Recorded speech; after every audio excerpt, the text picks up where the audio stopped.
from Hollywood, it's time now for... Johnny Dollar.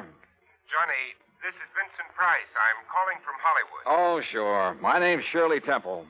Now, who is it and what... Really, Vincent Price? Do I sound like Mickey Rooney? Well, no. But now, tell me, Mr. Price. Now, look, the name is Vincent. Okay, Vincent. What can I do for you? Johnny, I have a little problem in connection with one of my paintings insured for $100,000. $100,000? You call that a little problem? This painting has suddenly disappeared. Oh, I see. What's the insurance company? State Mutual. Oh, well, they have a small branch office right there in Los Angeles. Yeah, I know, but Bert Parker, the man who sold me the policy and should take care of this matter, well, every time I've called him, he's been out. And I learned just this morning that nobody knows where he is. Okay, Vincent, I'll grab the first plane.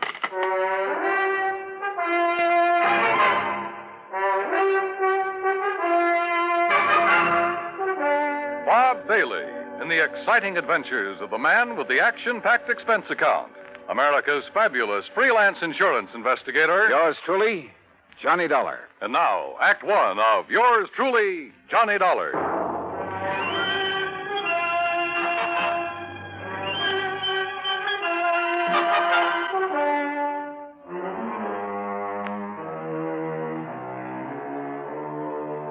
Expense account submitted by Special Investigator Johnny Dollar to the State Mutual Insurance Company, Home Office, Hartford, Connecticut.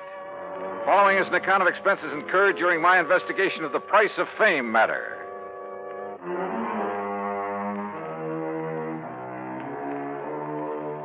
Expense account item 1, $178.50, plane fare and incidentals, Hartford to Los Angeles. By the time the big silver Constellation made its landing at the International Airport, it finally dawned on me that I hadn't arranged with Vincent Price about where and how and what time I'd meet him. But as I picked up my luggage, I discovered a hungry-looking crowd of autograph hounds milling about the tall, gracious man I was looking for. Oh, sure. I'm glad to. Look, but just one at a time, will you please? I can't very well. All right, there you are. Now I have to meet a friend. Gee, just one more, please. Huh, Mr. Price? All right, if you insist. Here. Best wishes from T. Willie Rocking Horse. Huh? How are you, Johnny? Oh, great, but I didn't expect... Johnny who? You mean to say you folks don't recognize Johnny Dollar? Oh, no, wait a minute. Attaboy, Johnny. Give 'em all. I'll wait for you in my car. It's right over here at the curb. Yeah, but look, will you? Hey. Right here, Mr. No, Dollar. no, you don't. I'm nobody. Please. By the time I got away from that mob, I felt as though I'd been run through a ringer. But we finally took off in Vincent's car and drove to his beautiful home up in one of the canyons west of Beverly Hills. Nestled among the trees with spacious lawns and well-kept gardens, it's furnished in the most excellent taste. I'm no expert, but to say that I was impressed by the extraordinary works of art in that home would be the understatement of the week. Engravings, prints, fine sculptures, but most of all, paintings. And even to my unpracticed eye, all of them were, well, magnificent. Here's a little thing I picked up in London, Johnny. It's called The Old Man in Red by Goya. Wow. Yeah, I thought original oils by him were found only in the big museums. Well, I've been pretty lucky in getting hold of some of these. Yeah, you've known what you were doing, too. You like this one? It's called Fright. It was painted by Kenneth McManus. Uh-huh. Beautiful. Beautiful. Like all the rest of them. Thanks. How about this one here at the end? Night Wind by, I'm sorry, Vincent, I can't make out that name. You don't have this one lighted like the rest. No, that's to maintain its somber mood, Johnny. Oh. And that's what made it possible for the substitution of this copy to go undetected. That's a copy? Yeah, and that's my problem. The $100,000 Night Wind by Jean-Baptiste has been stolen. This was left in its place. Oh, I see. It's not a bad copy, probably worth a couple of $100, but it's hardly a genuine Baptiste. Well, when did you discover this substitution, Vincent? When I returned from a lecture tour early last week. Oh, that's right. You've been traveling all over the country lecturing on art, Well, let's haven't you? call it talking about art, huh? Tell me, have you notified the police about this? I suppose I should have. Well, I felt that was Bert Parker's job. And you haven't been able to reach him over at State Mutual? As I told you on the phone, he hasn't been in his office for some time.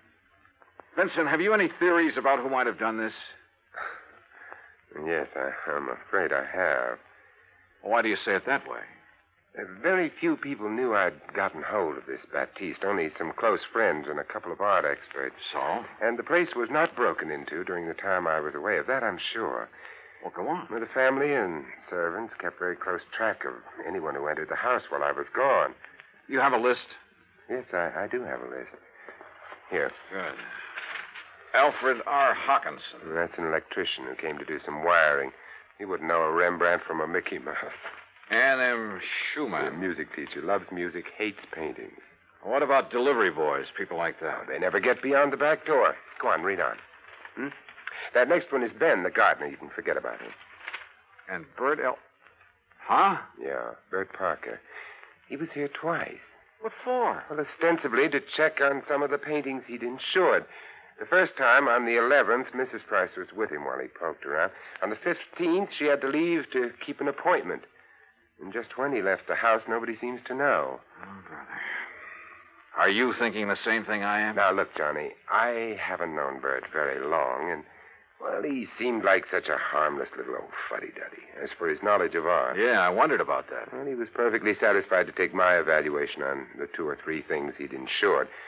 So, well, Johnny, I may be all wrong. Vincent, a thing like this may only happen once in 1,000 years. In any event, the company will certainly make good your loss. Well, with a work of art, it isn't really the money that counts. And, Johnny, listen. Look, I may have jumped to a completely unjustified conclusion about Bert Parker. Oh, yeah? Sure. Well, let's go down to his office and see. We'll return to Johnny Dollar and the Price of Fame matter. That's Vincent Price in just a moment. And now, Act 2 of yours truly, Johnny Dollar and the Price of Fame matter. A priceless original oil painting, stolen from the home of Vincent Price, famous radio and picture star. One of the few people who'd had the opportunity was the man who'd sold him the insurance on it, Bert Parker. Together, we went to Parker's office at 4 State Mutual in downtown Los Angeles. It was on the 16th that Mr. Parker phoned in to say he wasn't feeling very good and wouldn't be in for a day or two. Hey, it was on the 15th that he was at your house, Vincent. Yes, that's over 2 weeks ago. And you haven't heard from him since, Miss Pritt? No, Mr. Dollar. We've tried calling his apartment, but since there hasn't been anything really pressing here at the office... What's the address of his apartment, please? Well, it's out in Westwood, 1308 Pandora Avenue. Look, Vincent, I'm going out there. I'll call you if I find... You're going to need transportation, aren't you, Johnny? By the highest price chauffeur in the country? Sure, why not? Oh, before you go, Mr. Price, I wonder if... if I could have your autograph. Well, why didn't you get Johnny Dollars, Miss Pritt? He loves to give them. Oh, yes. Oh, no. No, you don't, Vincent. Let's go. It took a little persuading, but the landlord at Bert's apartment finally let us into his 4-room suite. It was empty, except for a few old clothes, and it was obvious that he'd packed and left in a hurry. I rummaged around in the closets, tables, bureau, for a clue as to where he might have gone, and came up with nothing. You give up, Johnny? Yeah, Vincent, I'm afraid so. I poked around that desk some more after you'd finished with it and found this wedged in behind a drawer. Oh? Travel folder. Paris. Yeah, it looks real fresh, too. Minor Travel Agency, Beverly Hills. Well, what do you think? Pretty much of a long shot, Vincent. But they do pay off sometimes, don't they?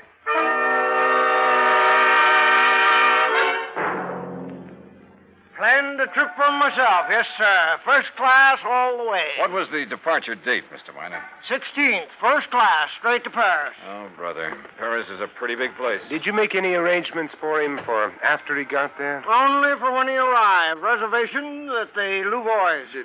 What? The hotel, Louvois.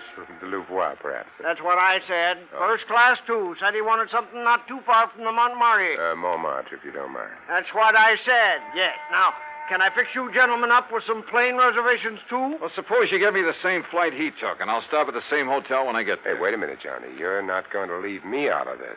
Well, look, I'm still playing a long shot, Vincent, a very long one. Well, what's the difference? Also, I don't know if my expense account will get by the home office. Expense account, forget it. I'm having a ball. Mr. Miner, start making those reservations.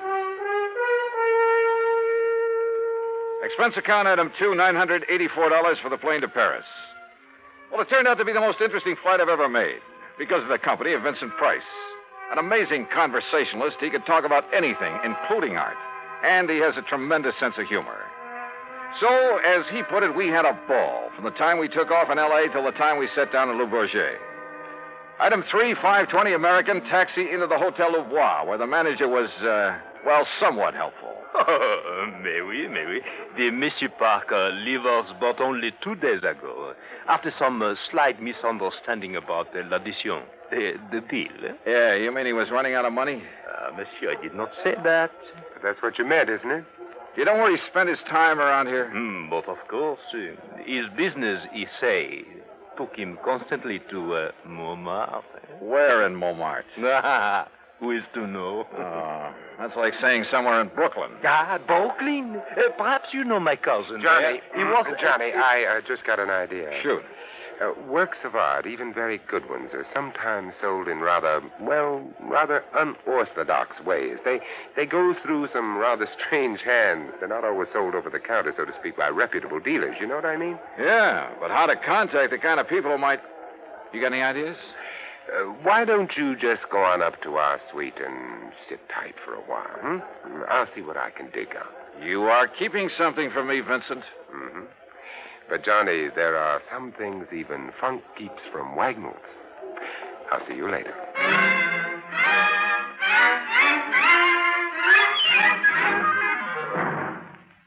Act 3 of yours truly, Johnny Dollar, in a moment.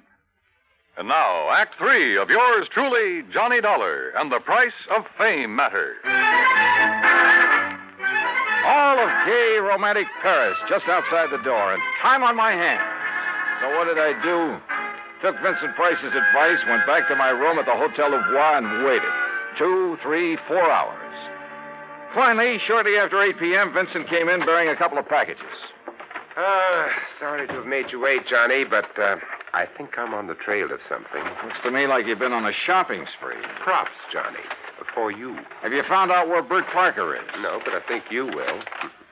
Here, try this on. Huh? What's this all about? A 10-gallon hat? Yeah, I had to guess at your size. Where in Paris did you find this? Try it on. Oh, what am I supposed to be, a refugee from Texas? Exactly. You made it in oil wells. Your name is Matthew. Huh? You're over here to see the sights, all the wild nightlife you've heard about, the Folie Bergère, Rue Blondel, Place Pigalle. Here, try on this shirt. Oh, brother. Look, I don't know what this is all about, but hadn't we better get something to eat? Try it on. If you don't take me to one of the world-famous restaurants in this town... Maybe tomorrow. Huh? Yeah, that's good. That shirt's going to be all right. What do you mean tomorrow? Here, now, stick this genuine simulated imitation diamond-type stick pin in the front. Wait a minute, I'll do it for you. Yeah, what the Sam... There you are, and with this big hunk of glass on your finger. There, now, look at you. Oh, you look. I'm hungry. Well, maybe you'll even get food where you're going. Now, where do you think I'm going in this rig? To a little joint on the Rue Blondel called the Bal Macabre. Now, what am I supposed to do there, if I go there? Sit around, look prosperous, and see what happens. Oh, Vincent. Remember, you made it in oil. Millions. Yeah, but Vincent... Also, you're interested in art, and your name is Matthew. Look, will you... On your way, Johnny. The taxi that's waiting for you out front knows exactly where to take you.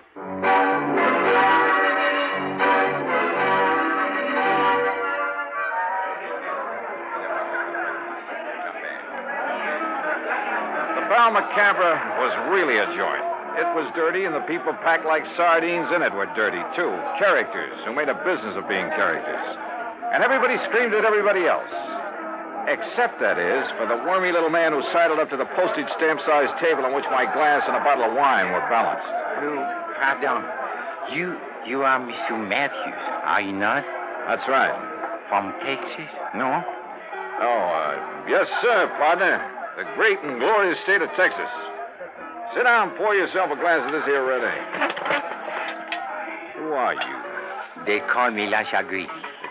What's that mean? Well, they're what you call the gray cat. Hey, that's cuter than the name of my old friend Coyote Bill. Well, do you enjoy the Paris nightlife? You know something? I'm getting fed up with it. Yeah, I think I'll just buy me a couple of nice pictures and go on back home. What kind of pictures, monsieur? Well, good ones. Oil pictures. Like that Mona Lisa I've seen at the Louvre. You know, good ones, I mean. Well, like a Jean-Baptiste, perhaps? You mean you know where a man could get a hold of a genuine one of them? Well, for a price, of course. Well, listen, I got money and I'll spend it. Why, I offered them $500,000 for that Mona Lisa, but they turned me down. But if I could get a hold of a genuine Baptiste, well, partner, you just name the price. Oh, well, I make no promises, mon ami. But I do have a friend. And for a slight consideration... Name your price and take me to it. I will be waiting for you at the corner with the taxi. That is what you call okay? Okay. I shall be waiting. I'll be there, partner. You bet I will. And I'd certainly like to know how Vincent set this up.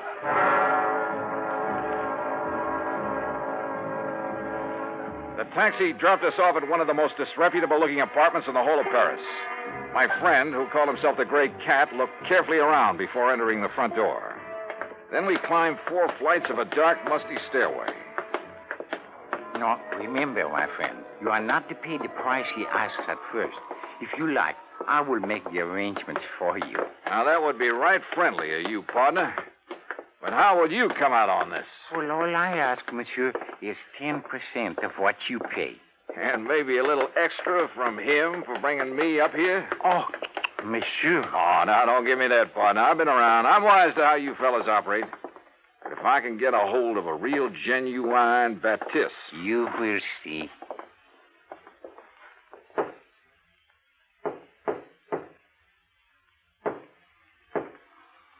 Yes? Who is it? I have brought a friend, Monsieur Matthews from Texas. Yes? Yes, he would like to buy The Night Wind by Baptiste. That is, if it's genuine. Genuine? Of course it's genuine. There, on the table. Can't you see for yourself that it's the original? Oh, no. Well. Bert Parker. Johnny Dollar. That's right. Insurance investigator. Investigate you? Oh, I've just remembered somebody is waiting for me. That's right, I am. Mr. Price. Oh, no. Well, pardon, Monsieur Price, but I must go. Without your fee for taking care of Mr. Dollar? Listen, both of you, please. I'll give you back the painting. I'll do anything you ask. Oh, drop dead. Oh, dear. Dear. Well, Vincent, there it is. Yep. And it looks like the company has saved a cool $100,000. I have a confession to make about that, Johnny. Yeah, like how you happen to know the way to the painting through that squirmy little fellow who brought me here. Oh, well, that's how I got hold of the Baptiste in the first place. It's a lovely thing, isn't it? Yeah, it certainly is. And, Johnny, it is worth $100,000. Oh, I'm sure. But the truth of the matter is I paid only $300 for it. You paid... Oh, no. It's a fact. Well, you've got it back thanks to your own efforts. Thanks to your being the front man. If I'd tried to get it back myself, these people would have run like scared rats. Oh, sure. Just tell me one thing, will you? Why aren't you an insurance investigator? Well, you know, it's every man to his own. Well, after all, why aren't you an actor?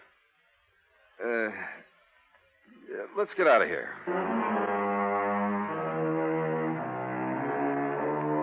Disposition of Bert Parker? Well, that's entirely up to the company. Vincent, now that he has the painting back, doesn't care one way or the other. However, from the company's standpoint, well, it's not the kind of black eye that's good for you. Expense account total, including incidentals and transportation back to the States, $2,341. Remarks? Well, to Vincent Price, my eternal thanks. Not only for the help on this case, but most of all because it's given me a chance to really know him. Yours truly, Johnny Dollar.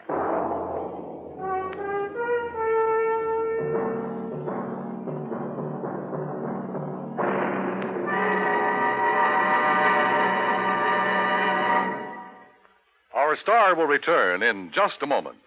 Now, here's our star to tell you about next week's story. Next week, the heart of sunny southern Jersey, and a case that took a very sudden, very strange twist. Join us, won't you? Yours truly, Johnny Dollar.